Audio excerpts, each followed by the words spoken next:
Hello guys, welcome back to my YouTube channel. അപ്പോൾ നമ്മുടെ big ബോസിൻ്റെ ലേറ്റസ്റ്റ് എപ്പിസോഡ് ഒരു 5 മിനിറ്റ് ക്യുക്ക് റിവ്യൂയിലേക്ക് എല്ലാവർക്കും സ്വാഗതം. അപ്പോൾ ഇന്ന് പാട്ടൊക്കെ ഇട്ടു. ആൻഡ് സ്പെഷ്യൽ ആയിട്ടുള്ളൊരു സംഭവം എന്താണെന്ന് വെച്ചാൽ നമ്മുടെ ആര്യനും ലക്ഷ്മിയും കൂടെ സൂര്യ നമസ്കാരം ഒക്കെ ചെയ്യുന്നുണ്ട്. ആൻഡ് നെവിൻ ആണെങ്കിൽ അവിടെ കല്ല് പോലെ നിൽക്കുന്നുണ്ട്. നെവിൻ നല്ല തടിച്ചു കൊഴുത്തു കേട്ടോ. അങ്ങനെ അതൊക്കെ കഴിഞ്ഞതിന് ശേഷം ക്യാപ്റ്റൻസി ടാസ്ക്കാണ്. അതായത് നമ്മുടെ അനുമോള്, സാബുമോന്, പിന്നെ ആര്യൻ ഇവർക്ക് വേണ്ടിയിട്ട് ഒരു കയറ് കൊടുക്കുകയാണ്. ആ കയറിൽ പിടിച്ചുകൊണ്ട് നിൽക്കണം. എപ്പോഴും എവിടെ പോയാലും ആ കയറി പിടിക്കണം. അപ്പം അവർക്ക് മടുക്കുമ്പോൾ അവർക്ക് വിട്ടിട്ട് പോകുമ്പം ഔട്ടാവും. അങ്ങനെ അവർ മൂന്നുപേരും ഇങ്ങനെ കയറിൽ പിടിച്ചുകൊണ്ട് നടക്കുകയാണ്. ദ ഫസ്റ്റ് തിങ് ഈസ് നമ്മുടെ അനുമോള് പറയാണ്, ആര്യൻ എന്നെ കയറി തൊട്ടു, എന്നെ കയറി പിടിച്ചു, അങ്ങനെയൊക്കെ. അപ്പോൾ നമ്മളിപ്പോൾ നോർമലി നടക്കുമ്പോൾ ഇങ്ങനെ തൊട്ടാലും അതൊക്കെ എന്താണ്, നോർമലി ഷാനവാസ് പുള്ളിക്കാരി ഇങ്ങനെ അടിക്കുന്നുണ്ട്, അതൊന്നും പുള്ളിക്കാരിക്ക് പ്രശ്നമില്ല. ആക്ച്വലി അനുമോളുടെ ഒരു ക്യാരക്ടർ എന്ന് പറഞ്ഞു കഴിഞ്ഞാൽ പുള്ളിക്കാരിക്ക് ആവശ്യമുള്ള എന്തെങ്കിലും ആരെങ്കിലും ചെയ്താൽ നോ പ്രോബ്ലം. അത് കഴിഞ്ഞിട്ട് നമ്മുടെ അനുമോൾക്ക് മുള്ളാൻ മുട്ടുന്നുണ്ട്. അപ്പോഴത്തേക്ക് എന്താണ്, ഈ പാൻറ്റ് ഊരിയിട്ട് പുള്ളിക്കാരി ഒരു പാവാട ഇടുക. ഈ രണ്ടാണുങ്ങളെയും വെച്ചിട്ട് ടോയ്ലറ്റിൽ കയറാൻ പറ്റില്ലല്ലോ. അപ്പം പാൻറ്റ് ജീൻസ് ഇടുമ്പോൾ നമുക്ക് ടൈറ്റായിട്ട് ഇരിക്കുമ്പോൾ പറ്റില്ലല്ലോ. അപ്പോൾ പുള്ളിക്കാരി ആ ജീൻസ് ഊരിയിട്ട് പാവാട ഇടുമ്പോൾ ഹുക്ക് ഇടിപ്പിച്ച് കൊടുത്ത് ഹുക്കിടാൻ പറഞ്ഞ ആര്യനോട്. അപ്പോൾ ഇതൊന്നും ഒരു കുഴപ്പമില്ല. അല്ലാതെ ആര്യൻ തൊട്ടു എന്ന് പറഞ്ഞിട്ട് അവിടെ സീനും ഭയങ്കര വഴക്കും കാര്യങ്ങളൊക്കെയാണ്. അപ്പോഴത്തേക്കാണെങ്കിൽ അനുമോൾ ഒരു ആപ്പിൾ കഴിക്കുന്നുണ്ട്. അപ്പോൾ അനുമോളുടെ പുറകെ ഈ ആര്യനാണെങ്കിൽ എനിക്ക് നടി അങ്ങനെ ഒരു ഫണ്ടിന് വേണ്ടിയിട്ട് നടക്കുന്നുണ്ട്. പക്ഷെ അനുമോൾ അതൊരു പേഴ്സണൽ ഗ്രഡ്ജായിട്ട് എടുക്കുകയാണ്. ദേഷ്യം വന്നിട്ട് ഇങ്ങനെ ഇരിക്കുകയാണ് കേട്ടോ. അത് കഴിഞ്ഞിട്ട് അപ്പോൾ ആ കയറ് വെച്ചിട്ട് ഇങ്ങനെ പിടിച്ചുകൊണ്ട് നടക്കുകയാണ് ഇവർ. അപ്പം നമ്മുടെ നെവിനാണെങ്കിൽ ഇവർ കിച്ചണിൽ ചെന്നപ്പം നെവിന് ഓൾറെഡി അനുമോളെ ഇഷ്ടമല്ല. അനുമോളെ എങ്ങനെയെങ്കിലും ഔട്ടാക്കണം. അതിനുവേണ്ടി കുറച്ച് വെള്ളം കോരി അവരുടെ മേത്തേക്ക് ഇടുകയാണ്. അപ്പോൾ അനുമോൾ ദേഷ്യപ്പെടുന്നുണ്ട്. അതിനുശേഷം നെവിനാണെങ്കിൽ ഇതിൻ്റെ ഇടയ്ക്ക് കയറി അങ്ങ് കിടക്കുകയും താഴ്ത്തുകയും ഒക്കെ ചെയ്യുകയാണ്. എന്നിട്ടും വിടുന്നൊന്നുമില്ല. ലാസ്റ്റ് സാബുമാന് കിട്ടാത്തൊരവസ്ഥ വന്നപ്പോൾ പറഞ്ഞു, എടാ ഞാൻ നിനക്കിട്ട് തരുവെന്ന് പറഞ്ഞപ്പോഴത്തേക്ക് അതിലേക്ക് വന്നിട്ട് നമ്മുടെ നെവിനെ എടുത്ത് മാറ്റി. ആ സമയത്ത് ഈ നെവിൻ വന്ന് കാണാൻ വേണ്ടിയിട്ട് ആദിലയും ലക്ഷ്മിയൊക്കെ കസേരയിട്ട് അവിടെ ഇരുന്ന് കിച്ചണിലിരുന്ന് ഈ സംഭവം കണ്ടുകൊണ്ടിരിക്കുകയാണ് കേട്ടോ. അപ്പോൾ അങ്ങനെ അനുമോളെ ബാത്റൂമിൽ പോകണം എന്ന് ഞാൻ പറഞ്ഞില്ലേ, ബാത്റൂമിൽ പോകണം എന്ന് പറഞ്ഞപ്പോൾ ഈ ആദിലയാണെങ്കിൽ പറയാം, ഞാൻ ഹെൽപ്പ് ചെയ്യാമെന്ന് പറഞ്ഞിട്ട് ഇങ്ങനെ നിൽക്കുകയാണ്. അപ്പോൾ എല്ലാവരും പറഞ്ഞു ഹെൽപ്പ് ചെയ്യുന്നത് ഇതൊക്കെ പിടിച്ചു വെക്കാനാണ് ഇവിടെ പറയുന്നത്. അതുകൊണ്ടാണല്ലോ ആ ക്യാപ്റ്റൻസി ടാസ്ക് പറഞ്ഞത്. ഇത് പറ്റത്തില്ലെങ്കിൽ വിട്ടിട്ട് അങ്ങ് പോകണം എന്നുള്ള രീതിയിൽ പറഞ്ഞു. പിന്നെ പാവാട ഇട്ട് കഴിഞ്ഞപ്പോൾ പുള്ളിക്കാരി ഓക്കെ ആയി, മീൻസ് കുറച്ചൊക്കെ പിടിച്ച് വെക്കാനായിട്ടുള്ളൊരു സാധനമൊക്കെ വന്നു. അത് കഴിഞ്ഞിട്ട് ഈ ഒരു ക്യാപ്റ്റൻസി ടാസ്ക് നോക്കുകയാണെങ്കിൽ അതിലെയാണ് ഒരു 1 വീക്കിൽ കൂടുതലായിട്ട് ക്യാപ്റ്റൻസി ടാസ്കിലിരുന്നത്.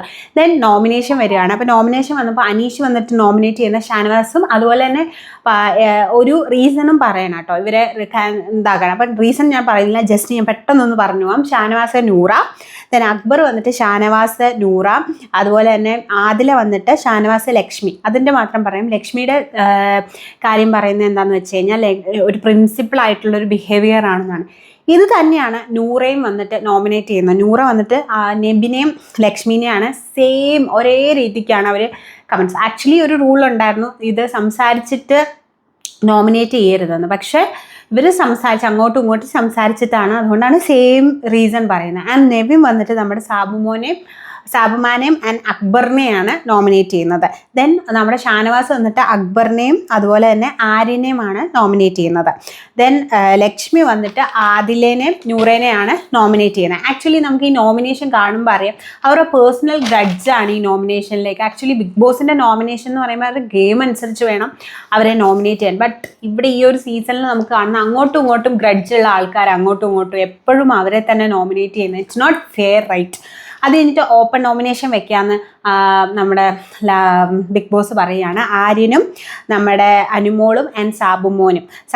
അപ്പോൾ സാബുമാൻ വന്നിട്ട് നെബിനെയും അക്ബറിനെയും നോമിനേറ്റ് ചെയ്യുന്നുണ്ട്. ആര്യൻ വന്നിട്ട് നമ്മുടെ അനുമോളെയും നൂറേയും ആൻഡ് അനുമോൾ വന്നിട്ട് ആര്യനെയും നെബിനെയാണ്. അപ്പം അനുമോൾ പറയുന്ന ഒരു കാര്യം എന്ന് പറഞ്ഞാൽ ആര്യൻ ഡബിൾ മീനിങ് എടുത്തു എന്നുള്ള കാര്യമാണ്. അപ്പം ഈ നോമിനേഷൻ ഒന്നും വരാത്ത ആൾക്കാരെന്ന് പറഞ്ഞാൽ അനുമോള്, സാബുമാന്, ആദില അനീഷ്. നൂറ ഓൾറെഡി നോമിനേഷനിലുണ്ട് കേട്ടോ. അത് കഴിഞ്ഞിട്ട് നമ്മുടെ കിച്ചണിൽ അനുമോൾ വരികയാണ്. അപ്പം അത് കഴിഞ്ഞിട്ട് ഇങ്ങനെയുള്ള സംഭവങ്ങളൊക്കെ നടന്നു. അതിനുശേഷം ഈ അനുമോളും ഈ അതായത് ഇവർ എങ്ങനെയെങ്കിലും ഈ ഒരു സംഭവം വിടിയിക്കത്തില്ല, ഈ ഒരു കയറിന്ന് വിടത്തില്ലെന്ന് ബിഗ് ബോസിന് മനസ്സിലായി. കാരണം എല്ലാവരും കട്ടക്ക് നിൽക്കുകയാണ്. അപ്പോൾ എല്ലാവരും എന്താണ് അപ്രീഷിയേറ്റ് ചെയ്തിട്ട് ബിഗ് ബോസ് പറയുകയാണ് ഇനി ഈ കയറ് ഇങ്ങനെ തന്നെ പിടിക്കണം, കൈ മടക്കാൻ പാടില്ല. അപ്പോൾ നമ്മുടെ അനുമോളാണെങ്കിൽ ഫസ്റ്റ് ഔട്ടാവും. അതിൻ്റെ കാരണം എന്താണെന്ന് വെച്ചാൽ അനുമോൾ ഇങ്ങനെയാണ്, ഇങ്ങനെ കൈ മടുക്കുമ്പോഴത്തേക്ക് ഇങ്ങനെ അവർ പിടിക്കുന്നുണ്ടോ, ഇങ്ങനെ വന്നിട്ട് പുള്ളിക്കാരി ഇങ്ങനെ നോക്കുന്നുണ്ട്. ഏറ്റവും കൂടുതൽ പ്രാവശ്യം അനുമോളാണ് അങ്ങനെ ചെയ്തത്. ഓക്കെ, അത് കഴിഞ്ഞിട്ട് ആദിലയുടെ അടുത്ത് ചോദിക്കുകയാണ്. അപ്പം ആദില കുറേ പ്രാവശ്യം പറഞ്ഞു ഇത്രയും ഒന്നും കാണിക്കരുത്. അപ്പം അനുമോളെ സപ്പോർട്ട് ചെയ്യാൻ ആരുമില്ല. ആര്യൻ ആകണമെന്ന് അക്ബറിനും പിന്നെ നമ്മുടെ നെവിനും ഭയങ്കര ആഗ്രഹമാണ്. ആൻഡ് സാബുമാനാകണമെന്ന് ലക്ഷ്മിക്കുമാണ്. പക്ഷേ അനുമോളെ സപ്പോർട്ട് ചെയ്യാൻ ആരുമില്ല. പക്ഷെ അനുമോളാണ് ഏറ്റവും കൂടുതൽ പ്രാവശ്യം ഇങ്ങനെ കൈ മടക്കുന്നുണ്ട്. അത് കഴിഞ്ഞിട്ട് പിന്നെ കൈ മടക്കുന്നു. അങ്ങനെയാണ് ഔട്ടാവുന്നത്. ഇതിന് മുന്നേ ഒരു സംഭവം ഉണ്ട്. എന്താണെന്ന് വെച്ചാൽ ഈ നെവിനാണെങ്കിൽ അനുമോളെ പിന്നെയും ട്രിഗർ ചെയ്യാൻ വേണ്ടിയിട്ട് ഈ കിച്ചണിലൊക്കെ ഞാൻ പറഞ്ഞില്ലേ കിടന്നുവിട്ടുണ്ടെന്ന്, എന്നിട്ട് നേരെ അനുമോളുടെ ബെഡിലേക്ക് കിടന്നു. അപ്പോൾ അനുമോൾ പറയും എൻ്റെ ബെഡിൽ കിടക്കരുത്, നിങ്ങൾ കിച്ചണിലൊക്കെ കിടന്നതാണെന്ന് പറഞ്ഞു. എന്നിട്ട് അനുമോൾ വാ നമുക്കൂന്ന് പറഞ്ഞ് ഇവർ പോയിട്ട് എന്താണ് ഈ ബെഡിൽ കയറി കിടക്കുവാണ്. അപ്പം പുള്ളിക്കാരിക്ക് അത് കുഴപ്പമില്ല. അതാണ് അനുമോളുടെ ഒരു ക്യാരക്ടർ എന്ന് പറയുന്നത്. പിന്നെ ഇവർ സംസാരം തുടങ്ങി. അതായത് നമ്മൾ രാത്രി 6:30 കൂടെയാണ് കിടക്കേണ്ടത്, എൻ്റെ കൂടെ ഒന്നും നിങ്ങളെ കിടത്തത്തില്ല. അപ്പോൾ അവർ പറഞ്ഞു ഞങ്ങൾ കിടക്കും, നീ വേണമെങ്കിൽ വന്നോ, അങ്ങനെയൊക്കെ പറഞ്ഞു. അപ്പം ബിഗ് ബോസിന് മനസ്സിലായി വിട്ടുകൊടുക്കില്ല. അത് കഴിയുമ്പോഴാണ് ബിഗ് ബോസ് ഇങ്ങനെ കൈ മടക്കരുത് എന്ന് പറയുന്നത് കേട്ടോ. അപ്പോൾ അനുമോളാണ് കൂടുതൽ പ്രാവശ്യം പിന്നെ ഇങ്ങനെ കൈ മടക്കി കഴിയുമ്പോഴത്തേക്ക് ആദില എല്ലാവരും പറഞ്ഞു. അങ്ങനെ ആദില പറയുകയാണ് കൈ മടക്കരുത്, ഔട്ടാണ് എന്നൊക്കെ പറഞ്ഞു. അപ്പം ബിഗ് ബോസ് പറഞ്ഞു ക്യാപ്റ്റൻ്റെ ആണ് അന്തിമ തീരുമാനമെന്ന്. ദെൻ ആര്യനും സാബുമോനുമാണ്. അപ്പം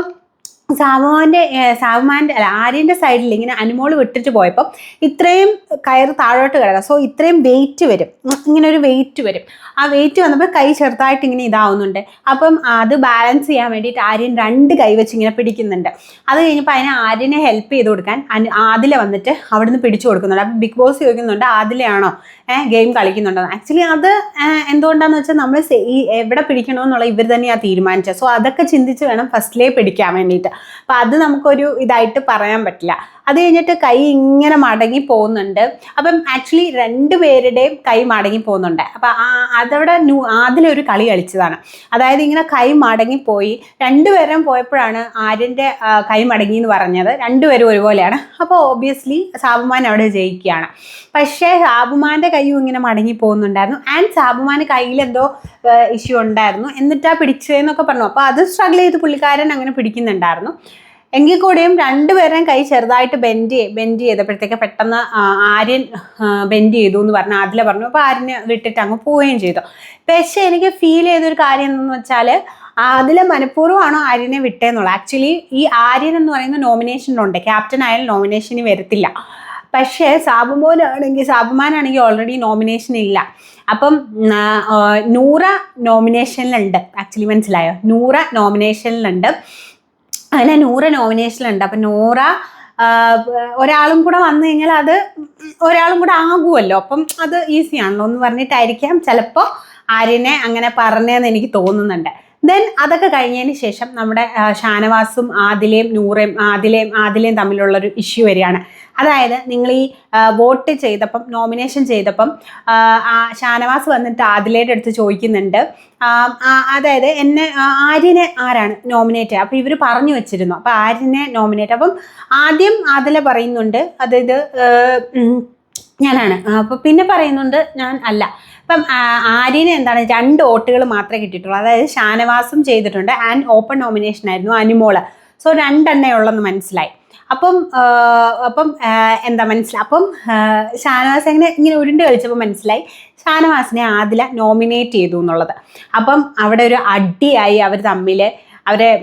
പിന്നെ അതുപോലെ തന്നെ റീസണും ബിഗ് ബോസ് വിളിച്ച് പറയുന്നുണ്ടായിരുന്നു. 3 വോട്ട് 4 വോട്ട് എന്നാണ് നേരത്തെ പറയുന്നത്. ഇപ്പം 4 വോട്ട് 2 വോട്ട്. ബട്ട് ഇത് പുള്ളിക്കാരൻ്റെ റീസൺ പറഞ്ഞ് ഫേക്ക് ഫ്രണ്ട്ഷിപ്പ്, മെയിൽ ഷോനിസ്റ്റ്, ആ സാധനം ഇവർ പറഞ്ഞാന്ന് പുള്ളിക്ക് മനസ്സിലായി.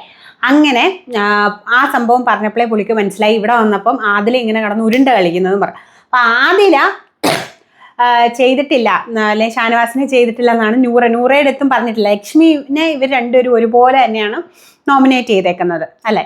അപ്പം അപ്പം നൂറയോടും പറഞ്ഞിട്ടില്ല ആദില.